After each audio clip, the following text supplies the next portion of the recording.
Hello everyone, তোমরা সবাই কেমন আছো? আশা করি খুব ভালো আছো আর আমরাও ভালো আছি। আজ ষষ্ঠীর দিন আমরা সবাই মিলে রেডি হয়ে বেরিয়ে এলাম। আর আজ আমরা যাচ্ছি দিদির বাড়ি নেপালগঞ্জ। আর দিদির মেয়ের আজকে বেবি শাওয়ার আছে, সেই জন্য সবাই মিলে রেডি হয়ে চলে এলাম। দেখো, আর এই গরমের মধ্যে এসে সবাই ক্লান্ত হয়ে পড়েছে। আর এটা হচ্ছে দিদির মেয়ে, এর নাম দীপ্তি। দিদির মেয়েকে আমি এসে রেডি করিয়ে দিলাম, যেহেতু রেডি হয়নি, ভাবলাম একটু রেডি করে দিই, কেমন লাগছে তোমরা বলবে। আর এদিকে সমস্ত খাবার রেডি করে দেয়া হয়ে গেছে ওর জন্য।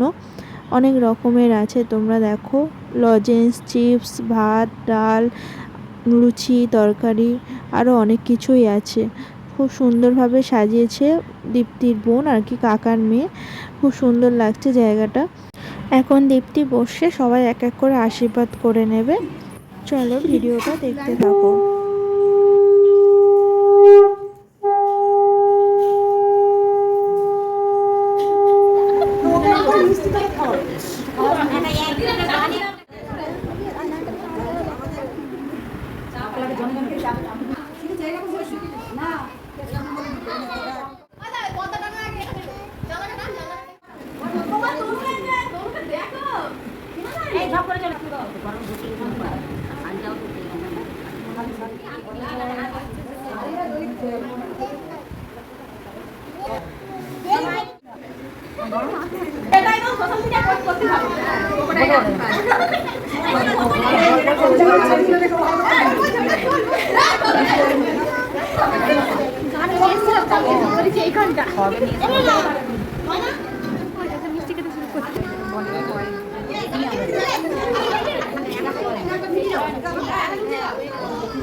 দুপুরের মেনুতে অনেক রকম আইটেম ছিল, যেহেতু ওই দিনকে ষষ্ঠী, অনেকেই ভাত খাবে না, সেজন্য লুচি, আলুর দম, ছোলার ডাল।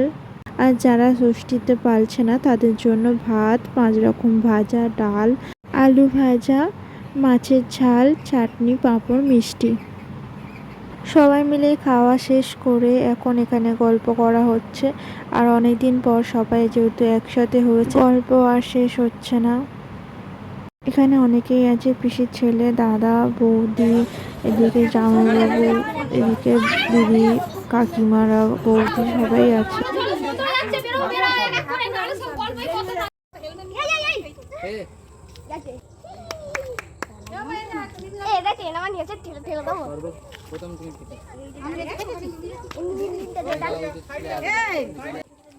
সারাদিন সময় কাটানোর পর এবার সন্ধে হয়ে এসেছে, সবাই মিলে একসাথে বেরিয়ে এলাম।